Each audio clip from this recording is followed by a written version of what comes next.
Bonjour et bienvenue dans le Mag Echo. À l'approche des fêtes de Noël, nous avions envie de plonger dans un univers de douceur et de gourmandise. Nous sommes donc aujourd'hui à La Roche-sur-Yon, dans la pâtisserie L'Arbre à sucre.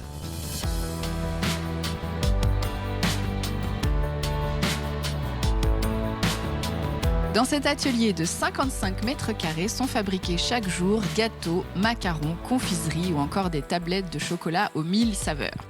Avec un chiffre d'affaires de 550 000 €, l'entreprise est en plein développement. Éric Masfranc et Loïc Gineste en sont les deux co-gérants, deux pâtissiers chocolatiers passionnés par leur métier et qui ont à cœur de promouvoir la qualité de ce travail artisanal. Je retrouve tout de suite Éric Masfranc. Éric Masfranc, bonjour. Bonjour. Alors, on est là aujourd'hui pour parler de votre entreprise, L'Arbre à sucre. Donc, on va découvrir un petit peu tout ça de l'intérieur. Alors, c'est une entreprise que vous avez créée à deux avec Loïc. Alors, expliquez-nous comment est née cette entreprise. Alors, on a créé l'entreprise en 2014. Nous, on est deux copains de promotion. Ok. Donc, on a toujours voulu ouvrir notre boutique et on a fait en sorte finalement de faire nos études pour pouvoir avoir le bagage nécessaire pour ouvrir notre pâtisserie, autant techniquement, professionnellement, que administrativement parlant. Et aujourd'hui, on est très fiers d'avoir passé le cap des 7 ans et d'être encore là, quoi. Donc créé en 2014, c'est 2014, ça ? exactement. Ok, alors entre-temps, vous avez pas mal bougé, je crois, tous les deux, parce que l'avantage de ce métier, c'est quand même de pouvoir voyager. On a toujours la petite French touch de la pâtisserie française, vous avez pu en profiter ? Bien sûr. Alors déjà, nous, on a de la chance, c'est qu'on a un pays qui est très riche. Donc déjà, on peut voyager à l'intérieur de celui-ci. Oui. On a été sur Nantes, on a été sur Lyon, sur Paris, etc. Donc ça, c'est déjà un avantage énorme. Mais c'est vrai qu'en plus, la gastronomie française s'exporte très bien à l'étranger. Donc on a eu la chance de travailler en Australie, mais aussi en Norvège. D'accord, tous les deux à chaque fois ? Alors en Australie, j'étais seul, mais par contre en Norvège, j'ai travaillé justement avec Loïc et aussi sa femme Niva. D'accord. Et donc ça nous a permis finalement de mettre les bases du projet et de pouvoir rentrer en France avec un bagage supplémentaire et une expérience qui nous a permis d'être là où on en est aujourd'hui. Alors aujourd'hui, c'est une chocolaterie, une pâtisserie, vous faites énormément de choses, vous faites les tablettes de chocolat, les glaces, c'est ça ? J'ai un peu tout résumé ? Ouais, en fait, nous, on a 4 formations avec Loïc. On est chocolatier, pâtissier, glacier et confiseur. Okay. Et le but dans notre boutique, c'est qu'on s'attache à tout faire nous-mêmes. Donc, on est des vecteurs d'artisanat. Bien sûr. Et on se doit de montrer l'exemple. Et même pour nous aussi, c'est très gratifiant de faire un produit de A à Z. De sélectionner les produits au départ. Ouais, par exemple, quand on parle de confiserie, on fait notre praliné et on sélectionne nos amandes. Les amandes, on va les torréfier, les sabler, donc les caraméliser, pour ensuite les broyer et faire notre praliné maison. Et ça, c'est super gratifiant. Et puis, olfactivement parlant, c'est aussi super intéressant pour nos clients. Très bien. Justement, je vais aller retrouver Loïc, votre collègue qui est co-gérant et qui va nous expliquer comment on fabrique ce praliné. Et je vous retrouve tout à l'heure. Vous êtes entre de bonnes mains. Merci. Allez-y.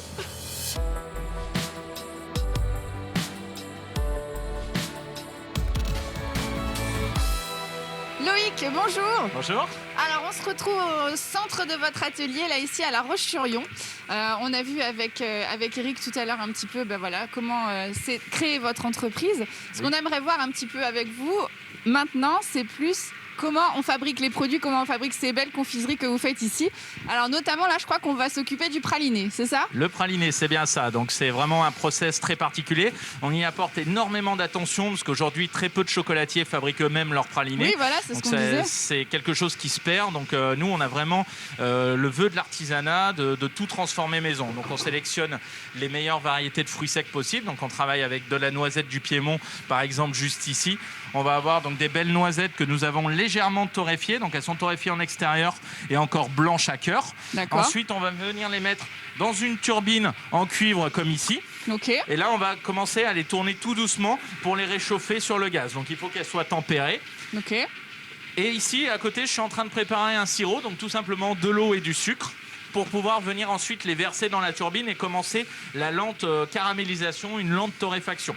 Donc, il faut savoir qu'on met 40% de sucre pour 60% de noisettes, pour avoir quelque chose de vraiment pas trop sucré en bouche, de bien caramélisé. Donc là, j'ai le sucre qui est à 116 degrés. Je vais le monter à 120 degrés, ça va aller relativement vite. Et ensuite, on va le mettre dans la turbine. Donc, on a quand même une cuisson qui va durer à peu près une demi-heure. Hein, c'est assez long. Il faut faire une caramélisation toute douce pour avoir vraiment les arômes du fruit sec. Conserver ces arômes. Exactement. D'accord. Et ensuite, on aura justement un beau paquet finalement de noisettes enrobées de caramel que l'on va laisser refroidir assez longuement pour pouvoir ensuite le broyer à la meule et avoir un praliné avec un petit peu de grain à l'ancienne. Donc, on est vraiment sur une fabrication à l'ancienne qui se perd, c'est-à-dire la cuisson au chaudron. Oui, ce que j'allais dire, avec un matériel en particulier aussi. Exactement. Que vous avez choisi justement pour conserver ce procédé à l'ancienne. Tout à fait. C'est un matériel dont on en est très content. On a investi cette année dedans parce que justement les pralinés plaisent énormément à nos clients et on utilisait déjà les meilleures variétés. Donc ici la noisette du Piémont, une rare noisette d'Italie. D'accord. Et on avait un process qui était certes bon, mais on pouvait encore faire mieux. Et là, cette machine nous permet de sublimer et d'avoir vraiment un côté très sableux à nos pralinés. Donc, on a une texture qui a vraiment été améliorée grâce à ce process. Donc, ça a été bien sûr des tests, parce que se servir d'une telle machine prend un petit peu de temps. Mais aujourd'hui, on maîtrise le process et on en est très content.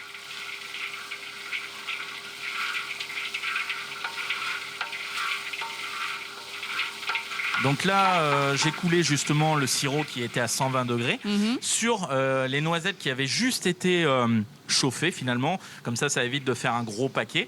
Et ensuite, j'accélère un petit peu la turbine tout en jouant avec le gaz dessous pour avoir une cuisson lente et maîtrisée. Là, on voit déjà la première couche qui se crée. Voilà, tout à fait. Couche blanche. Une petite peau blanchâtre que l'on appelle le sablage.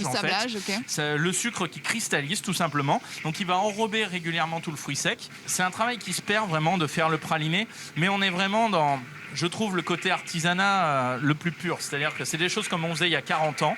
On a vraiment la cuisson au cuivre, on a l'œil du professionnel qui doit jouer entre la vitesse de rotation, la vitesse de cuisson, le brassage également, qui doit être un petit peu manuel pour éviter justement les catons.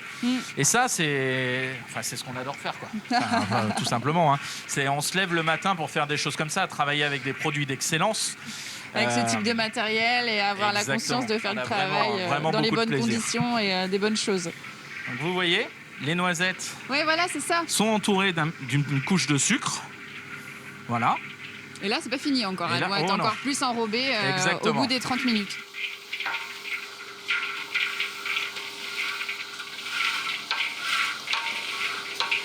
Faites-nous envie là, qu'est-ce que vous nous préparez comme bûche pour Noël ?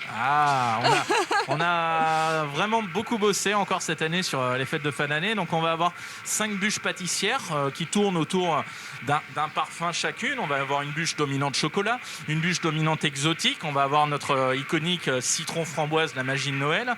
On va avoir également une bûche autour de la poire Belle Hélène, une création de cette année. Et ensuite, on va avoir une bûche plus traditionnelle, la bûche Saint-Honoré. Donc là, on va faire un mélange du Saint-Honoré traditionnel retravaillé en bûche. Donc ça, c'est vraiment nos bûches pâtissières. On va travailler d'autant plus les glacés cette année. On va avoir une offre de 3 bûches glacées en forme de traîneau. Et ensuite, on va avoir notre bûche salée, comme on fait chaque année, une bûche au foie gras, un foie gras de chez Soulard, que l'on travaille avec Nathan Crétenay des Reflets pour en faire vraiment notre bûche d'entrée. Quitte à faire le dessert, on est aussi capable de faire l'entrée. On va faire notre bûche prestige. Chaque année, on va faire une bûche collection, finalement, signature. Cette année, on sera sur le thème de la bougie. D'accord, donc on arrive toujours à se renouveler, même c'est vrai qu'on se dit une bûche ça reste une bûche, mais quand même avec tout le panel de goûts et d'associations de goûts que vous pouvez faire, on arrive toujours à créer la surprise. C'est ça, à créer des nouvelles idées. Il faut savoir que Noël, on le travaille très longtemps en amont, donc dès l'instant où on va faire Noël cette année, en 2021, les 5-6 premiers jours de janvier, on va déjà travailler sur le Noël suivant. On va savoir qu'est-ce qui a marché, qu'est-ce qui n'a pas marché, sur quoi on va axer comme fabrication. On commence à rechercher les idées et ensuite on va travailler dessus en juillet et août. Et fin août, on fait notre shooting photo avec les essais gustatifs pour pouvoir l'envoyer en impression et au recalibrage. C'est un travail vraiment en amont. C'est la plus grosse période de l'année, donc on est vraiment sur des choses à ne pas manquer. Ok, très bien. Merci beaucoup Loïc. Avec plaisir. Je vais retrouver de nouveau Eric. On va parler un petit peu des développements de votre entreprise pour ces fêtes de Noël. À bientôt. À bientôt, merci.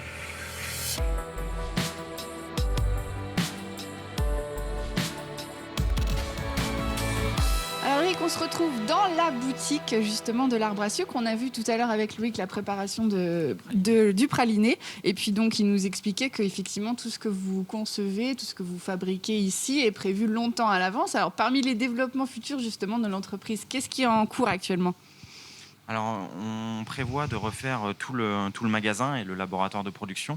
Ok. Donc, on va agrandir parce qu'actuellement, maintenant, on est à l'étroit, tout simplement. Au niveau Donc, de la boutique. Exactement. Donc, on va passer notre magasin de 20 mètres carrés à peu près 50. D'accord. La production, on avait 40 mètres carrés pour produire. Là, on va réussir à passer à au moins 80 mètres carrés de production. On va proposer beaucoup plus de glaceries. D'accord. Notamment tout ce qui est entremets glacés, mais aussi barres glacées, magnum glacés.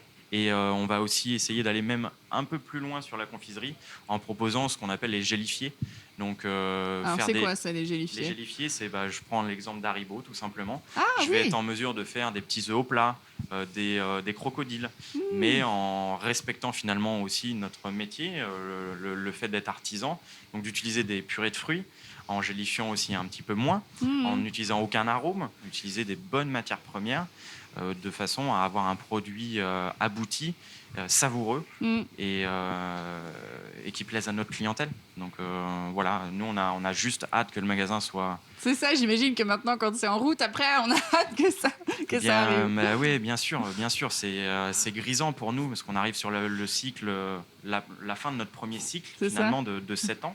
Donc on finit de rembourser nos premiers emprunts. Ouais. Et donc déjà on est super fiers de ça. C'est ça, c'est un beau développement quand même voilà, en 7 ans. On est des gens assez ambitieux, assez curieux, qui n'aiment pas trop se reposer sur ses lauriers. Voilà, c'est pas donc, le cas. Voilà, là on va remettre un peu tout ce qu'on a fait depuis 7 ans sur la table.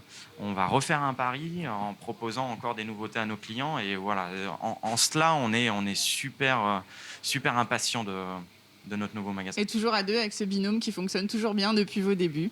On est super complémentaires. On est très différents finalement personnellement, mais on est tellement complémentaires dans le travail que je pense qu'on ne peut pas faire mieux en fait comme association. Ah oui. C'est parfait, continuez comme ça. Merci. Merci beaucoup, on a été ravis de découvrir un petit peu de l'intérieur votre entreprise, cette fabrication artisanale de qualité. Donc on vous souhaite de bonnes fêtes de fin d'année. Oui, et puis on reviendra vous voir prochainement. Ça marche, merci beaucoup d'être venu. Au revoir.